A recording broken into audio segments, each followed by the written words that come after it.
بسم الله الرحمن الرحيم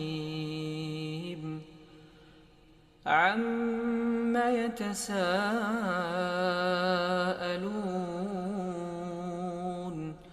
عن النبأ العظيم الذي هم فيه مختلفون كلا سيعلمون ثم كلا سيعلمون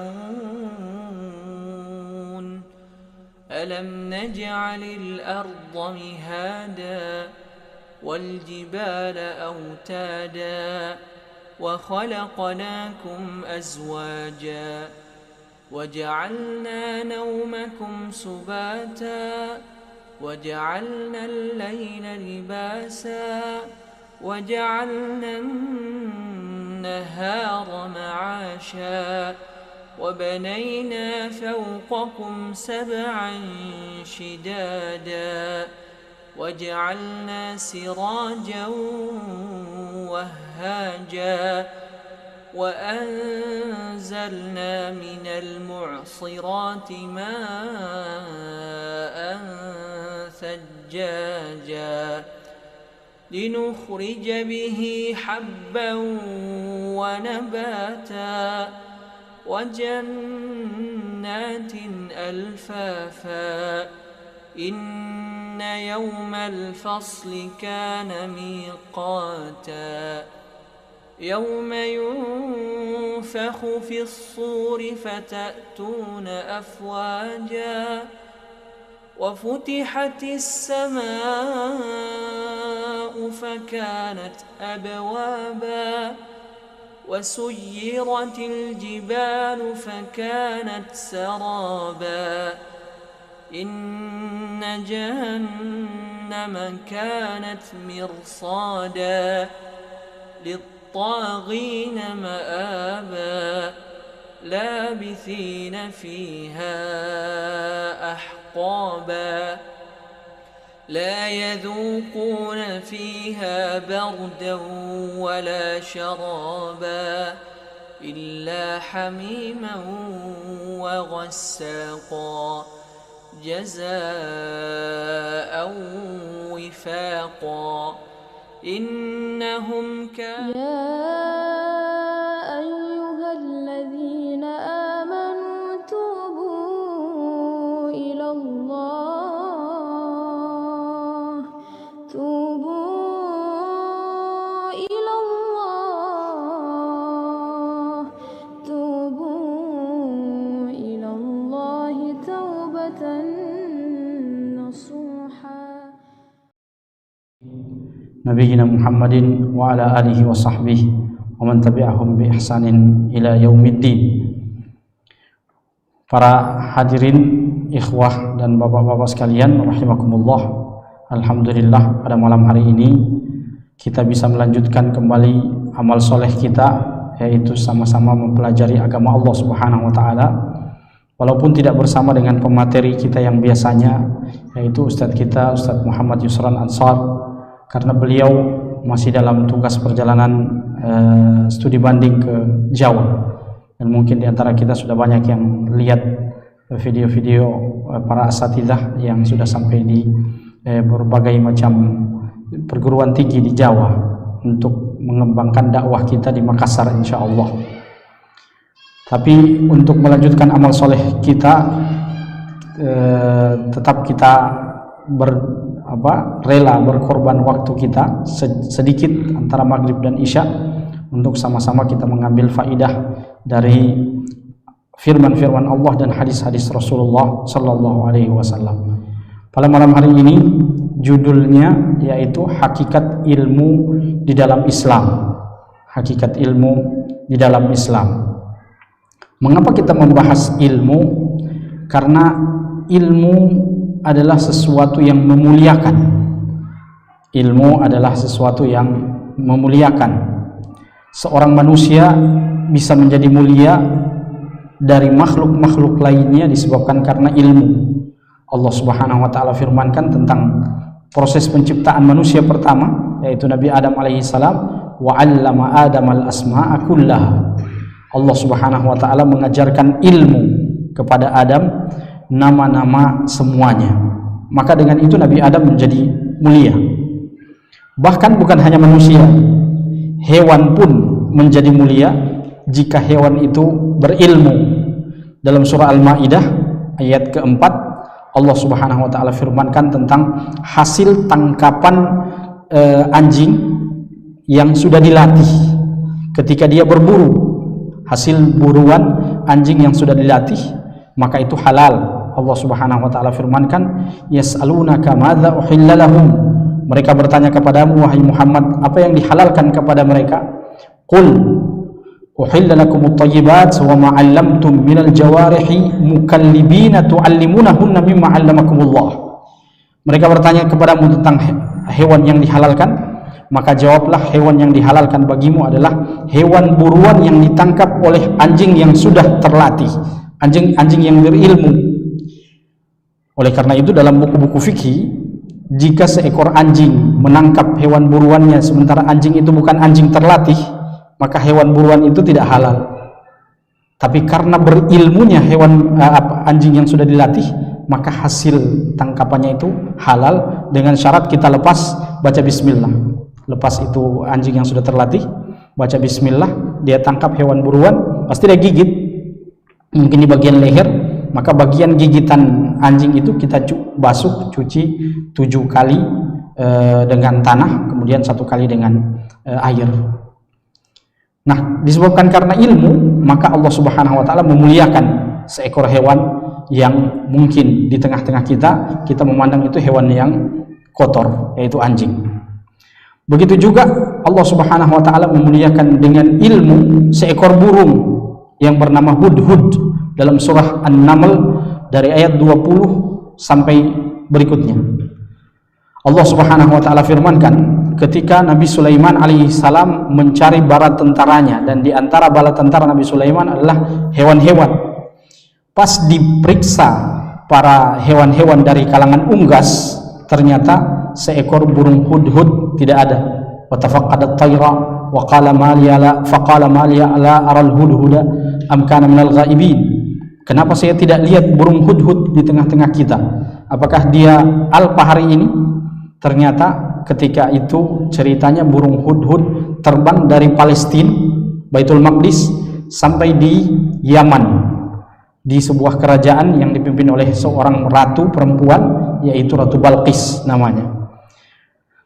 Nah, karena hewan ini berilmu, atau hewan burung hudhud ini punya ilmu yang tidak diketahui oleh Sulaiman, di mana dia mendapatkan satu kaum yang tidak menyembah Allah tapi mereka menyembah matahari, maka burung hudhud diabadikan Allah Subhanahu wa taala dengan keilmuannya itu hingga hari kiamat nanti. Orang selalu membaca ayat ini disebabkan karena keilmuannya. Dan kita tahu waktu itu tugasnya burung hudhud adalah membawa surat Nabi Sulaiman alaihi salam untuk disampaikan ke Ratu Balqis alaihi salam. Nantinya Ratu Balqis juga akan masuk dalam agama Nabi Sulaiman, yaitu agama Islam.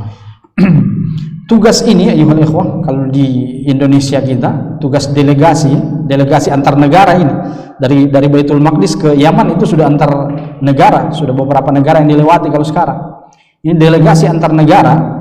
Kalau kita di Indonesia siapa delegasi antar negara? LBH. Nah, LBH delegasi antar negara itu dulu tugasnya burung hudhud.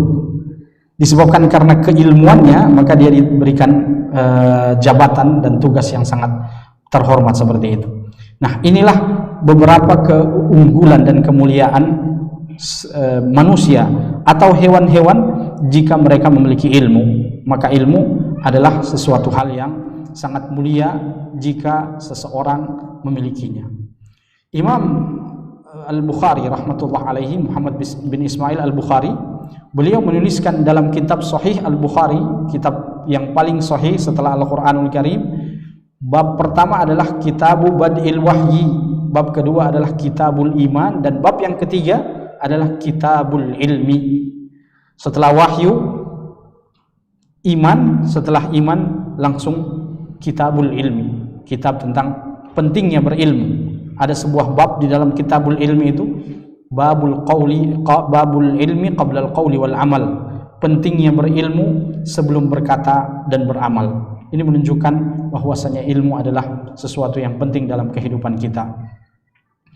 Kemudian, jika kita berbicara tentang ilmu-ilmu terdahulu, maka Allah Subhanahu wa taala mengisahkan orang-orang terdahulu disebabkan karena kemuliaan ilmu yang mereka miliki.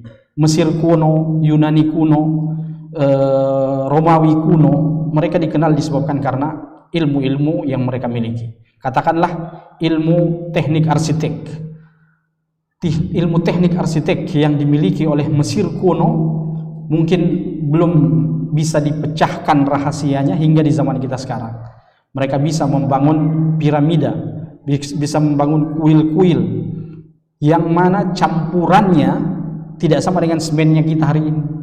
Campurannya mereka waktu itu sampai diherankan kenapa campuran yang mereka buat seperti batu-batu besar, seakan batu itu dibawa dari sebuah tempat dan diletakkan sebagai pondasi-pondasi dari piramid-piramid tersebut. Namun mereka bisa dengan keilmuan mereka sehingga Allah Subhanahu wa taala mengabadikan mereka di dalam Al-Qur'anul Karim. Disebabkan apa? Disebabkan karena ilmu. Begitu pula Romawi kuno sebelum Masehi, mereka dikenal dengan seni arsitekturnya, mereka dikenal dengan seni perdagangan mereka dan berbagai macam seni perang mereka. Begitu juga kisah-kisah yang Allah sebutkan tentang kaum Ad, kaum Nabi Nuh, Nabi Hud alaihi salam, yang mereka sanggup memahat gunung-gunung besar dijadikan sebagai rumah dan istana bagi mereka, disebabkan karena ilmu yang mereka miliki. Kaum Tsamud, kaum Nabi Saleh alaihi salam, mereka juga seperti kaum Ad tadi, mereka sanggup membuat lubang-lubang besar seperti istana di tepian-tepian batu besar atau gunung-gunung besar, dan hingga zaman kita sekarang ini kita bisa melihat bekas-bekas pahatan-pahatan mereka. Ini disebabkan karena ilmu yang mereka miliki, yang Allah Subhanahu wa taala berikan kepada mereka. Kalau kaum Ad ini, mereka dahulu di sebuah kota yang namanya kota Iram, dan diprediksikan kota Iram itu kalau dilihat bekas-bekasnya sekarang, mereka berada di negara Yordania sebelah utara bagian Arab Saudi, dan itu masih ada bekas-bekas mereka. Biasa orang yang pergi haji jalan-jalan ke sana. Dan begitu kaum Samud. Dan juga kita mengetahui dalam sejarah Indonesia, kemerdekaan Republik Indonesia ini bulan Agustus bulan Agustus 1945. Kenapa negara Indonesia bisa memproklamirkan kemerdekaan? Karena waktu itu Jepang angkat kaki dari kita. Jepang angkat kaki di tahun 1945 disebabkan karena Hiroshima dan Nagasaki hancur lebur waktu itu. Hiroshima dan Nagasaki adalah dua kota yang sangat besar, mungkin sebesar Makassar ini, dijatuhkan bom atom di tengah-tengah, hancur dua kota itu. Tapi dengan ilmu Kaisar Hirohito waktu itu tahun 1945 langsung memanggil siapa guru-guru yang masih tersisa di Jepang yang masih hidup. Mari kita mulai membangun Jepang dari nol. Jadi kalau kita lihat startnya Jepang dengan Indonesia sama 1945. Tapi kalau dilihat kemajuannya, Jepang masih lebih unggul dari sisi sains dan teknologi. Itu semua disebabkan karena ilmu. Maka dengan ilmu sebuah peradaban bisa maju, dengan ilmu seorang manusia bisa dikenang, dan dengan ilmu kemuliaan akan datang. Kita akan bahas sedikit-sedikit tentang hakikat ilmu di dalam Islam. Manusia, ayyuhal ikhwah, Allah Subhanahu wa taala muliakan mereka disebabkan karena mereka punya potensi untuk berilmu. Mereka punya otak yang Allah Subhanahu wa taala berikan. Allah firmankan dalam surah Al-Isra ayat 70, "Walaqad karramna bani Adam wa hamalnahum fil barri wal bahr." Dan sungguh telah kami muliakan anak Adam dan kami angkut mereka di darat dan di lautan. Kemuliaan atau salah satu unsur kemuliaan dalam Bani Adam, kita ini manusia, adalah disebabkan karena kita punya otak yang ukuran otak kita berbeda dengan binatang. Ukuran otak manusia dan kandungan yang berada di dalamnya yang bisa menyimpan berbagai macam informasi di dalamnya yang mengalahkan flash disk dan disk-disk yang lainnya. Ini adalah sebuah kekuatan yang sangat luar biasa yang Allah Subhanahu wa taala berikan ke dalam otak manusia. Semua manusia ukuran otaknya sama, yaitu 1400 gram. Yang membedakan antara satu manusia dengan manusia yang lain adalah usaha mereka dalam melatih otaknya. Sehingga kita kenal ada manusia yang pintar, ada manusia yang kurang pintar. Disebabkan karena usahanya mereka dalam melatih kekuatan otak mereka. Para ahli kedokteran, mereka mengklasifikasikan otak atau kecerdasan otak menjadi 3. Kecerdasan otak ada yang dinamakan dengan kecerdasan intelektual, itulah yang sering kita dengar dengan IQ. IQ atau kecerdasan intelektual ini berperan dalam membangun pikiran manusia, dalam berimajinasi dan bertindak secara logis. Itu IQ, perannya IQ dalam otak manusia. Yang kedua adalah kecerdasan emosional atau EQ. Kecerdasan emosional adalah kecerdasan yang bisa mengatur emosi seseorang, bagaimana dia bisa mengendalikan emosinya ketika bermuamalah dengan orang lain, dan bagaimana dia bisa menghormati kebebasan orang lain atau perasaan orang lain dengan kecerdasan EQ itu. Tapi ada juga kecerdasan yang ketiga, yaitu kecerdasan spiritual atau SQ. Para ahli ilmuwan juga menjelaskan tentang kecerdasan spiritual ini. Mereka mengatakan bahwasanya di dalam otak manusia ada sebuah kecerdasan yang dinamakan dengan kecerdasan spiritual, di mana seorang manusia bisa mengontrol sikap-sikapnya agar dia bisa mendekatkan diri kepada penciptanya. Itulah kecerdasan spiritual. Dia bisa mengambil nilai-nilai luhur dalam kehidupan sehingga dia bisa menjadi manusia yang terpuji di tengah-tengah kehidupannya. Di dalam Islam, kecerdasan-kecerdasan ini sering diistilahkan dengan ilmu, al-ilm. Oleh karenanya Allah Subhanahu wa taala firmankan di surah Ar-Rahman ayat 33, "Ya ma'syaral jinni wal ins, in istata'tum an tanfudhu min aqtaris samawati wal ardi, fanfudhu la tanfudhuna illa bisultan." Wahai bangsa jin dan manusia, jika kamu sanggup menembus, melintasi penjuru langit dan bumi, maka lintasilah. Kamu tidak dapat menembusnya, melintasi langit dan bumi, kecuali illa bisultan, kecuali dengan kekuatan. Sultan di sini, para ulama tafsir menjelaskan, sultan di sini salah satu maknanya adalah dengan ilmu. Imam At-Tabari dalam tafsirnya, tafsir At-Tabari, beliau menyebutkan illa bisultan fa inna ahla ta'wil ikhtalafu fi ma'nahu. Faqala ba'duhum ma'nahu illa bibayyinatin, wa qala ba'duhum aw qala akharun anna ma'nahu illa bihujjatin. Di antara ahli tafsir ada yang menakwilkan illa bisultan di sini adalah illa bihujjah. Kalian tidak sanggup untuk menembus cakrawala langit dan bumi ini, menembus penjuru langit dan bumi, kecuali dengan kemampuan ilmu. Secara umum, ilmu-ilmu ini mencakup semua bidang pengetahuan. Jika disebutkan ilmu, maka ilmu yang dimaksud itu di dalam Al-Quran atau hadis Nabi SAW berdasarkan surah Ar-Rahman tadi, maka mencakup semua bidang ilmu pengetahuan, baik itu ilmu-ilmu yang duniawi atau ilmu-ilmu ukhrawi. Namun di dalam banyak penjelasan-penjelasan Al-Quran dan hadis Nabi SAW, jika ilmu itu disebutkan secara tersendiri, maka yang dimaksudkan ilmu di situ adalah ilmu syar'i atau yang kita istilahkan tadi dengan kecerdasan spiritual. Dan inilah yang Allah Subhanahu wa taala sebutkan dalam surah Al-Mujadilah ayat 11. Ya ayyuhalladzina amanu idza qila lakum tafassahu fil majalis fafsahu yafsahillahu lakum wa idza qila anshuzu fanshuzu yarfa'illahu alladhina amanu minkum walladzina utul ilma darajat. Allah akan mengangkat derajat orang-orang di antara kalian. Siapa itu? Orang yang beriman dan orang yang berilmu. Dan para ulama menjelaskan al-ilmu, ilmu yang disebutkan di sini adalah ilmu syar'i. Oleh karenanya, maka kita mengatakan bahwasannya ilmu-ilmu yang penting untuk kita pelajari dalam kehidupan kita adalah ilmu yang berkaitan dengan agama Allah Subhanahu wa taala.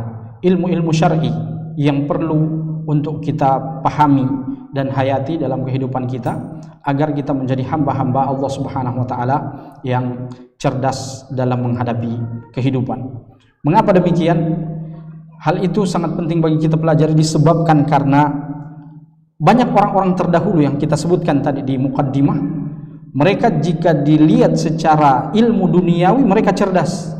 Dalam ilmu arsitek mereka adalah orang-orang yang tidak tertandingi. Bahkan rahasia-rahasia tentang terciptanya piramida dan keindahan ukuran-ukurannya dengan hitungan-hitungan matematika yang begitu rumit.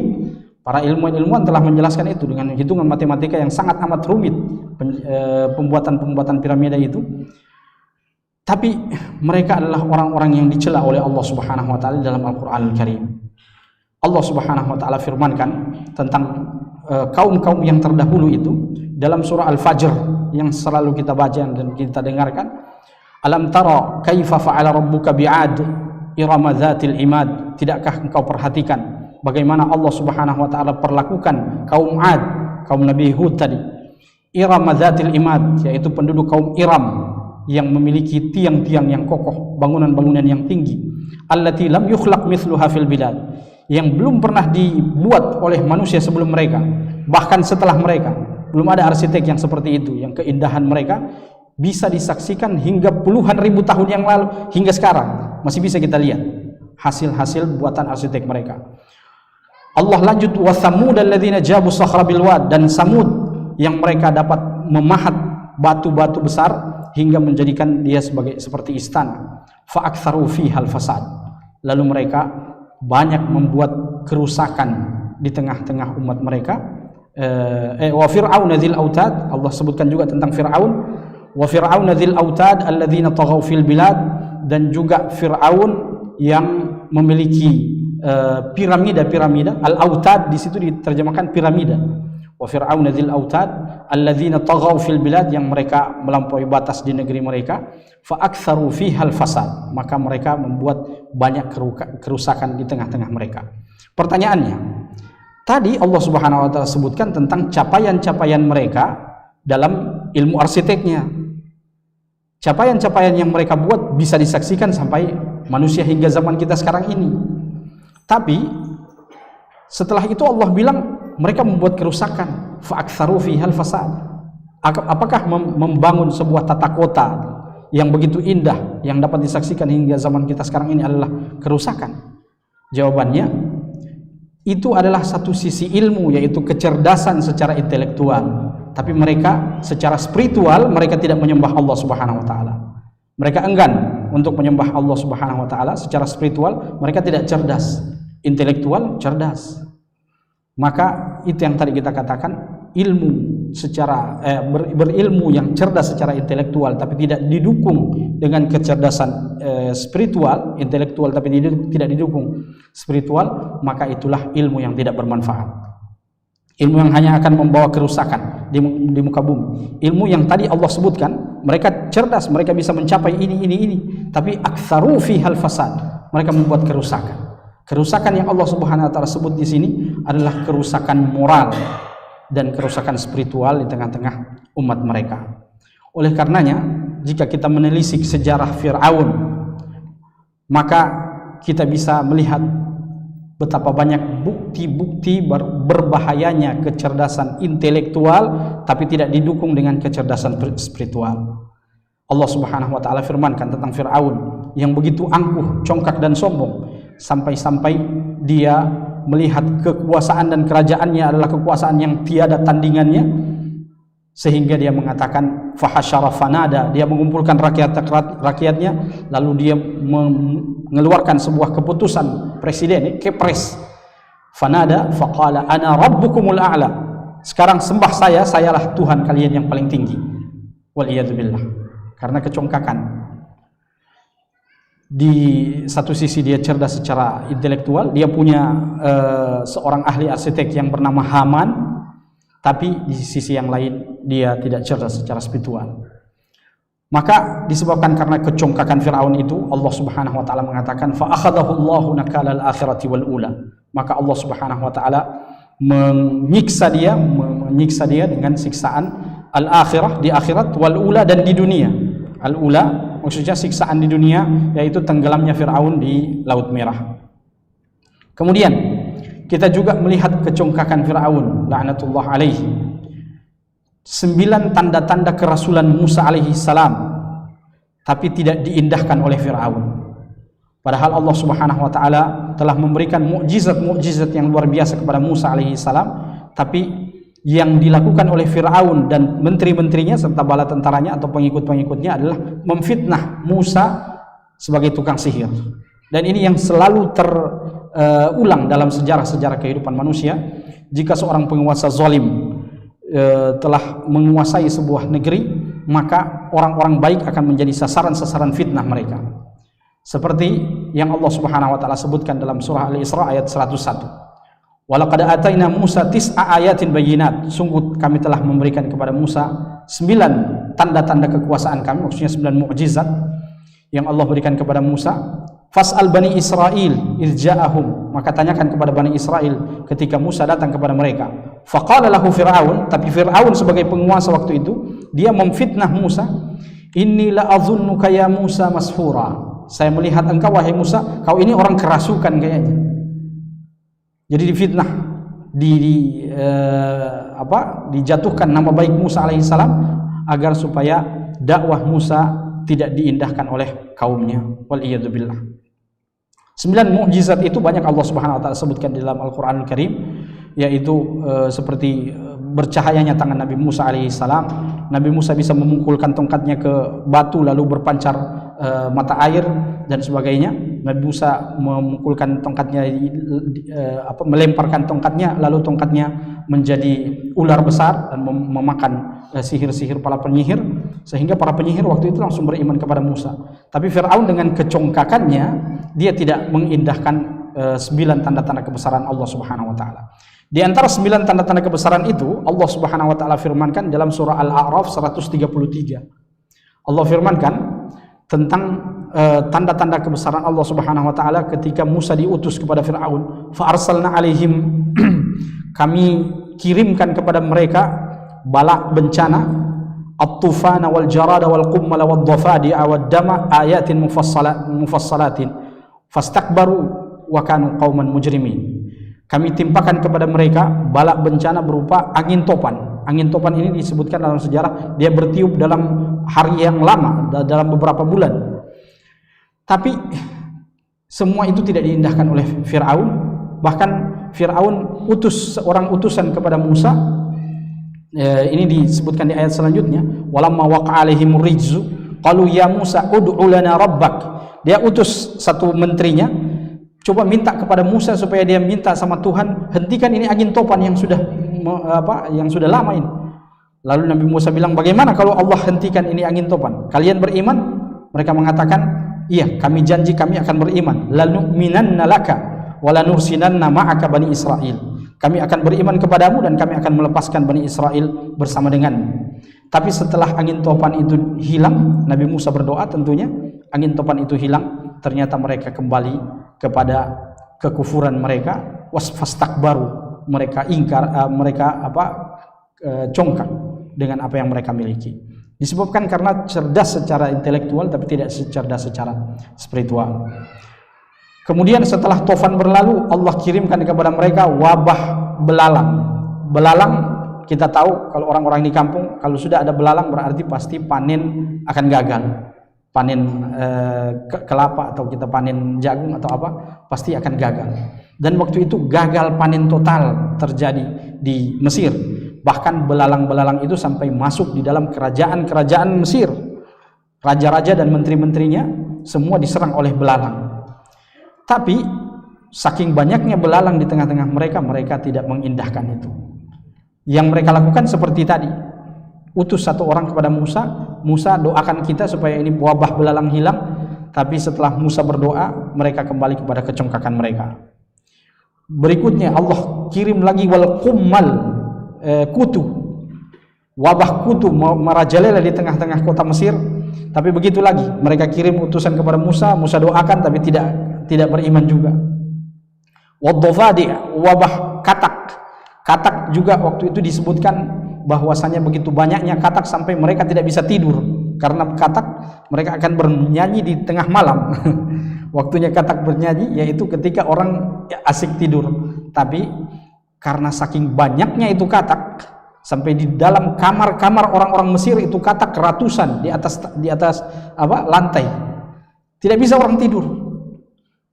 Akhirnya kalau tidak tidur malam berarti HB yang kurang, hemoglobin yang kurang. Tapi beberapa bulan wabah katak itu berjalan, mereka kirim ke utusan, Musa doakan sama Allah hilangkan ini katak, Musa doakan katak itu hilang, tapi tidak beriman juga. Yang terakhir wadam, yaitu air di kota Mesir sampai sungai Nil berubah seperti warna darah. Berubah seperti warna darah, mereka sudah menyulingnya, melakukan usaha supaya bisa jernih, tapi tidak ada perubahan. Nanti Musa doakan, barulah air itu kembali menjadi jernih. Tapi itu dalam jangka waktu yang panjang, tapi tidak menyadarkan mereka. Nah, ini disebabkan karena mereka hanya cerdas secara intelektual, tapi tidak cerdas secara spiritual. Inilah yang membahayakan. Seorang manusia yang Allah Subhanahu wa Ta'ala berikan otak yang tadi, hendaknya digunakan secara adil. Kecerdasan intelektualnya berjalan, kecerdasan emosionalnya berjalan, tapi yang paling penting adalah kecerdasan spiritualnya. Dia harus dekat kepada Allah Subhanahu wa Ta'ala. Jika telah datang tanda-tanda kebesaran Allah Subhanahu wa Ta'ala kepadanya, hendaknya dia kembali kepada Allah Subhanahu wa Ta'ala. Sekarang tadi kisah-kisah tentang wabah, penyakit, bala, bencana yang Allah kirimkan kepada Fir'aun, tapi dia tidak sadar-sadar. Kita kembali kepada diri kita masing-masing. Kita di Indonesia, Allah sudah coba kita dengan wabah, penyakit, bala, bencana, COVID-19 kemarin. Sudahkah kita sadar dan kembali kepada Allah Subhanahu wa Ta'ala?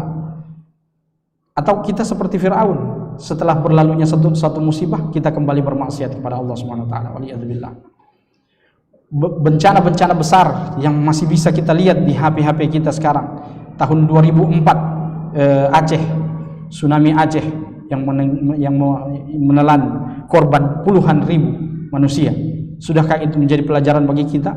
Atau kita sama dengan Fir'aun yang tidak mengambil pelajaran dari bencana-bencana yang Allah kirimkan? Yang tidak jauh dari kita, Palu, bencana Palu, tsunami, gempa bumi, tsunami, tambah dengan likuifaksi, jadi cair itu tanah yang tadinya keras karena goncangan yang kencang menjadi cair sehingga satu kampung tenggelam ke dalamnya. Dan itu masih bisa kita lihat di HP kita kalau kita cari. Apakah itu sudah menjadi jalan untuk kita sadar kepada Allah Subhanahu wa Ta'ala, ataukah itu hanya menjadi hiasan-hiasan penglihatan kita? Maka hendaknya kita cerdas secara intelektual, tapi kita juga harus cerdas secara spiritual. Ilmu didefinisikan oleh para ulama seperti Imam Syafi'i rahmatullah alaihi. Beliau mengatakan al-ilmu ma qala Allah wa qala Rasulu wa qala sahabah. Ilmu yang memberi dampak manfaat kepada manusia adalah ilmu dari Allah Subhanahu wa Ta'ala, yaitu Al-Qur'an Al-Karim, dan ilmu dari Rasulullah sallallahu alaihi wasallam, yaitu hadis-hadis Nabi, dan ilmu yang dijelaskan oleh para sahabat. Jadi menurut ulama-ulama dahulu, ulama-ulama klasik kita, Imam Syafi'i wafat tahun 204 Hijriah, mereka mendefinisikan ilmu yang bermanfaat adalah ilmu syar'i. Ilmu syar'i. Maka rugilah bagi orang yang tidak menuntut ilmu syar'i, atau dia menuntut ilmu syar'i tapi ilmu syar'i tidak memberi dampak dalam kehidupannya. Dalil tentang anjuran dan motivasi menuntut ilmu sangat banyak. Di antaranya adalah firman Allah Subhanahu wa Ta'ala, wa inna yarfa'illahu alladhina amanu minkum walladhina utul ilma darajat fas'alu ahla dzikri in kuntum la ta'lamun. Maka Allah Subhanahu wa Ta'ala berjanji untuk meninggikan derajat orang-orang yang beriman dan orang-orang yang berilmu di tengah-tengah manusia. Dalam hadis-hadis Nabi SAW juga Nabi mengatakan, man salaka tariqan yaltamisu fihi ilman sahalallahu lahu bihi tariqan ilal jannah. Barang siapa menempuh jalan menuntut ilmu, yang dimaksud di sini adalah ilmu syar'i, maka Allah Subhanahu wa taala akan mudahkan jalan baginya untuk menuju surga Allah Subhanahu wa taala. Dan kita bisa mendapatkan dalam literatur sejarah juga bagaimana Umar bin Khattab radhiyallahu anhu membuat peraturan kekhilafahan waktu itu dia sebagai khalifah, bahwasannya la yabi'u fi suqina illa man qad tafaqqaha fid din. Tidak boleh ada orang yang masuk menjadi penjual di pasar kita. Waktu itu Umar mengeluarkan keputusan khalifah, tidak boleh menjual di pasar kecuali orang yang sudah belajar fikih jual beli. Sekarang kita banyak penipuan di pasar disebabkan karena penjual-penjual kita tidak ada fikihnya, tidak mempelajari fikih tentang jual beli, dan begitu banyak penipuan yang terjadi di pasar. Jual beli ribawi yang belum dipahami oleh para penjual-penjual, tapi dengan beraninya mereka masuk pasar. Kalau di zaman Umar bin Khattab radhiyallahu anhu, mereka ini semua dikeluarkan dari pasar karena Umar bin Khattab mengeluarkan keputusan kekhilafahan atau kepres kita sekarang, bahwasannya tidak boleh orang masuk di pasar menjual kecuali dia sudah menamatkan fikih jual beli. Umar bin Abdul Aziz, seorang khalifah di pemerintahan Bani Umayyah yang dikenal dengan keadilannya, beliau mengatakan, man abadallaha bighairi ilmin kana ma yufsidu akthar mimma yuslih. Barang siapa yang beribadah kepada Allah tanpa ilmu, maka ia akan lebih banyak merusak dibandingkan memperbaiki. Ilmu yang dimiliki oleh kaum muslimin, atau ilmu yang perlu untuk dimiliki oleh kita kaum muslimin, seperti yang tadi kita sebutkan, yaitu ilmu syar'i. Namun tidak juga menutup kemungkinan ilmu yang duniawi bisa juga kita pelajari. Oleh karenanya para ulama membagi dua hukumnya, ada ilmu yang fardu ain dan ada yang ilmu yang hukumnya fardu kifayah. Ilmu yang fardu ain yaitu ilmu yang berkaitan secara langsung dalam peribadatan kita kepada Allah Subhanahu wa taala. Contoh, ilmu tata cara bersuci, wudu, kita perlu mengilmui karena itu hukumnya fardu ain. Bagaimana Rasulullah SAW berwudu, sunnah-sunnahnya itu hukumnya fardu ain. Ilmu tata cara salat Nabi, karena Nabi mengatakan sallu kama raaitumuni usalli. Tapi ada yang melencengkan pemahaman tersebut sehingga mereka salat tidak sesuai dengan apa yang dicontohkan oleh Rasulullah SAW. Maka sangat penting untuk kita mempelajari ilmu-ilmu yang hukumnya fardu ain seperti ini. Ketika masuk bulan suci Ramadan, maka perlu untuk kita mengilmui ilmu tentang puasa. Ketika harta kita sudah sampai 85 gram emas, maka kita sudah wajib untuk mempelajari zakat mal.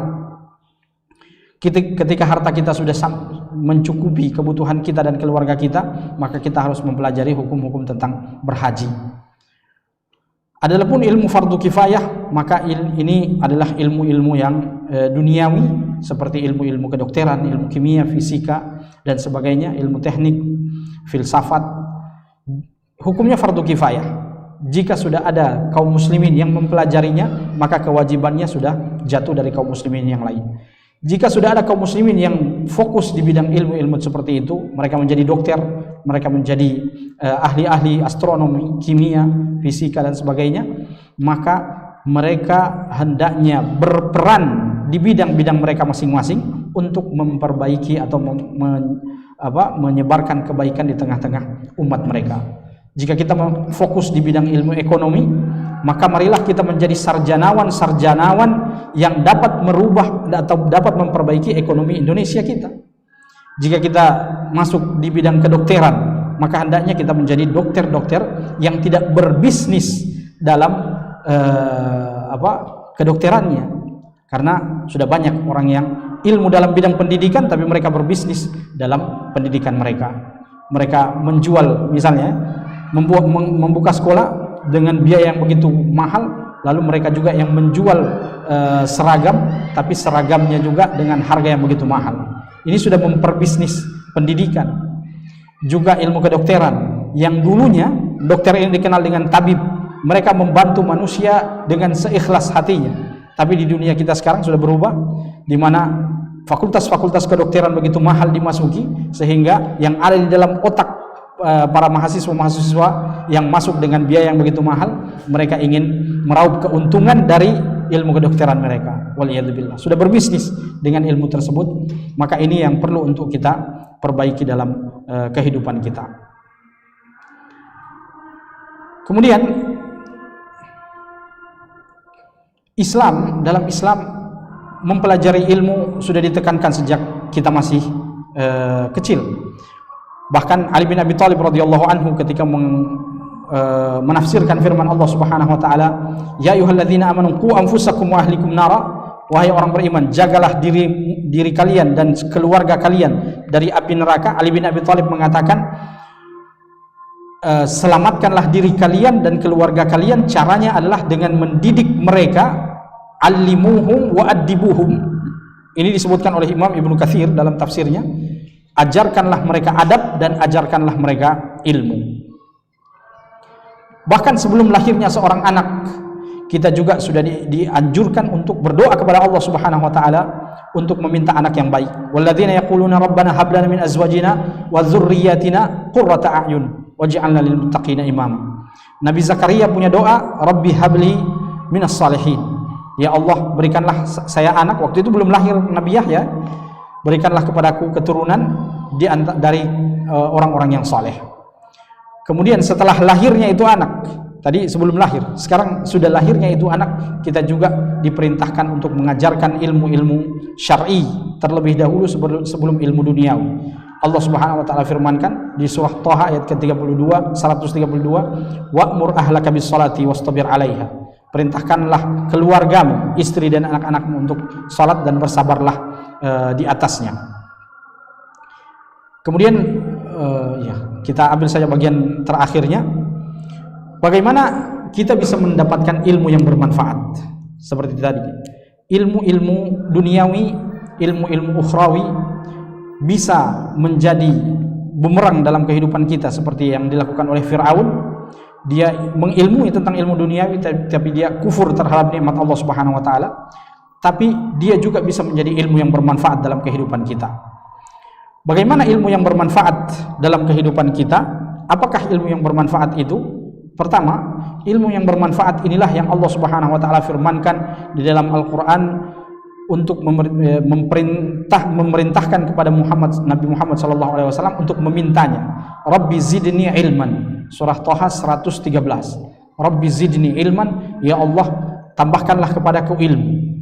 Dan ayat ini ditafsirkan oleh permintaan Nabi sallallahu alaihi wasallam juga dalam doanya, Allahumma inni as'aluka ilman nafi'an wa rizqan thayyiban wa amalan mutaqabbala.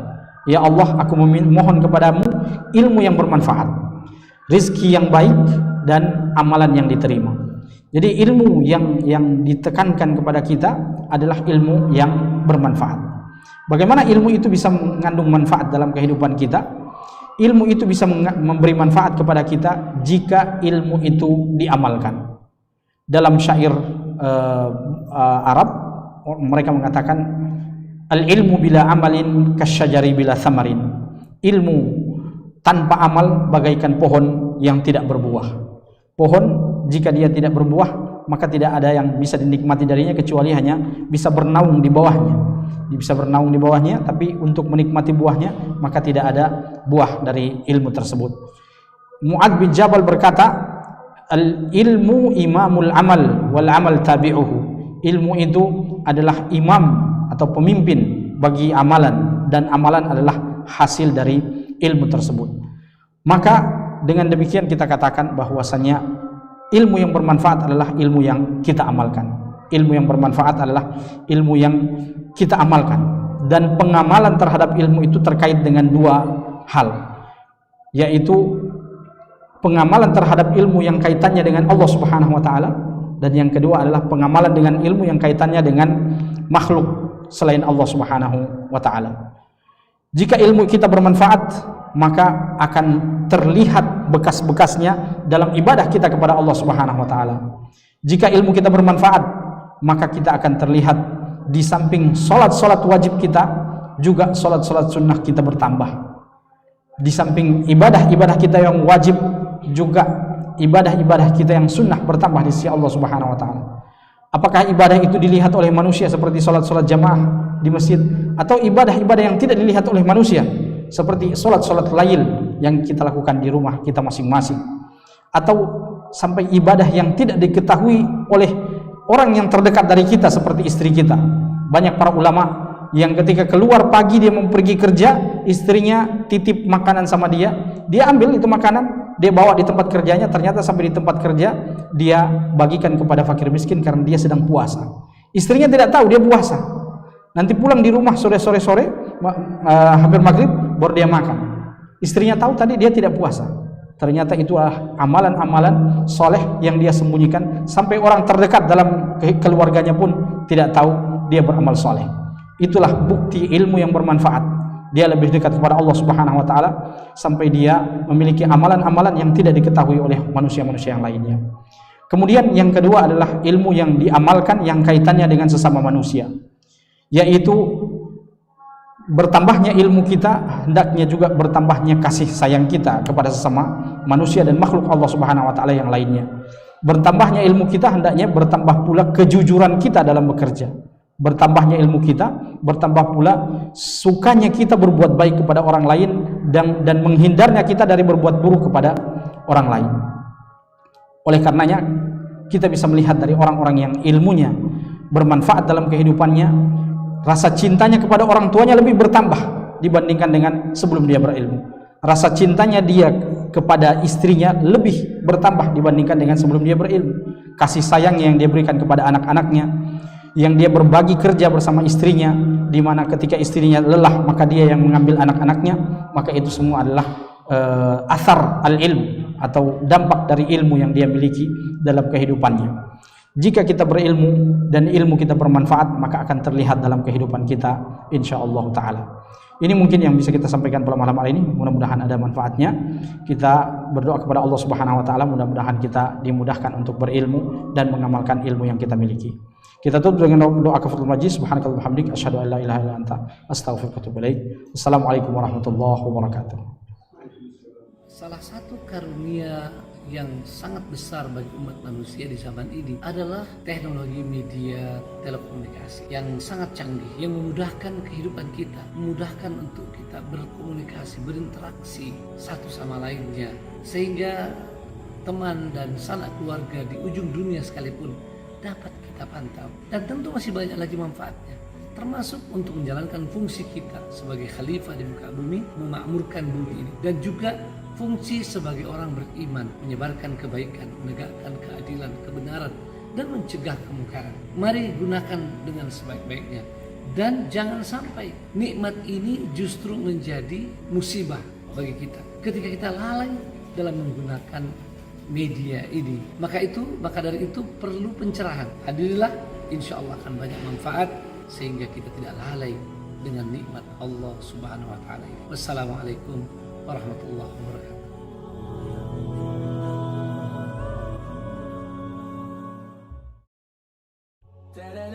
Manusia selalu memerlukan hal-hal yang bisa membuat dia rileks, tetapi sekaligus terasa manfaat dalam kehidupannya. Apalagi di tengah-tengah berbagai tekanan, kesibukan, kerjaan, atau berbagai urusan, atau mungkin saja di tengah kegalauan dengan berbagai masalah yang dihadapi, mungkin PHK, mungkin usaha yang belum berhasil, mungkin juga karena jodoh yang belum datang. Kita memerlukan cara yang terbaik untuk healing, mencari jalan keluar, sekaligus menambah pengetahuan Islam kita. Inilah yang diinginkan oleh umat FES yang akan diadakan di Makassar tanggal 9 Agustus 2023. Hadirilah, di sana banyak manfaat, banyak ustadz-ustadz yang memberikan pencerahan, pelaku UMKM juga, sehingga bisa berpadu antara rekreasi di satu sisi, nyambung silaturahim di sisi yang lain, sambil juga melihat usaha-usaha yang dapat kita kembangkan dan menambah pengetahuan agama. Cerahan yang sangat bermanfaat dari para ustadz dan para inspirator yang hadir di sana. Semoga kita dimudahkan untuk menghadirinya dan mengambil manfaat sebesar-besarnya. Wassalamualaikum warahmatullahi wabarakatuh. يا أيها الذين آمنوا توبوا إلى الله توبوا إلى الله توبوا إلى الله توبة نصوحا.